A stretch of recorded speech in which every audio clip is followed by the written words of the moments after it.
নমস্কার বন্ধুরা, আজকে সরস্বতী পুজো, তার উপর আবার ভ্যালেন্টাইন ডে।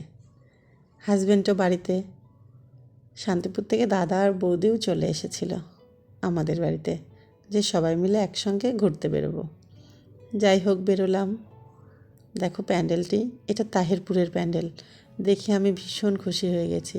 আসলে সরস্বতী পুজোতেও যে এইভাবে এত বড় বড় প্যান্ডেল হয়, এটা আমার জানা ছিল না।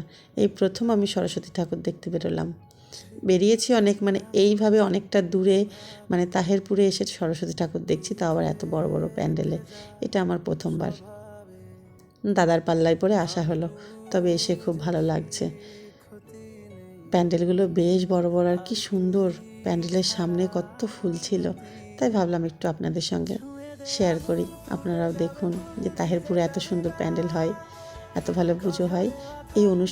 আর এই প্যান্ডেলটি এত ভালো লেগেছে আমার, যে লাইটিং দেখতে পারিনি জন্য আবার এসেছিলাম। যে পথ দিয়ে গিয়েছি সে পথ দিয়ে আবার এসেছিলাম। মেলাটি কিন্তু হয় বেশ বড়। স্থানীয় লোকজনের কাছে শুনলাম যে মেলাটি হয় প্রায় 4 দিন ধরে। আর এইখানটায় ওই প্যান্ডেল থেকে প্রথমবার যখন নামছিলাম, সবাই চলে আসছিল, আমার একদমই আসতে ইচ্ছে করছিল না। আমি একদম লাস্ট প্যাসেঞ্জার ছিলাম।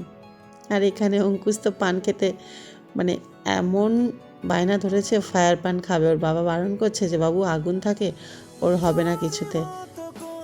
নাও, খেয়ে নিল। তবে খেয়ে বেশিক্ষণ রাখেনি, একবারে খেয়েছে, 1 মিনিটও খায়নি, সঙ্গে সঙ্গে ফেলে দিয়েছে। এটি দাদা আর বৌদি হাঁটছিল, বেশ ভালো লাগলো, তাই একটুখানি ভিডিও করেছি। টাটা। চ্যানেলটা একটু সাবস্ক্রাইব করো প্লিজ।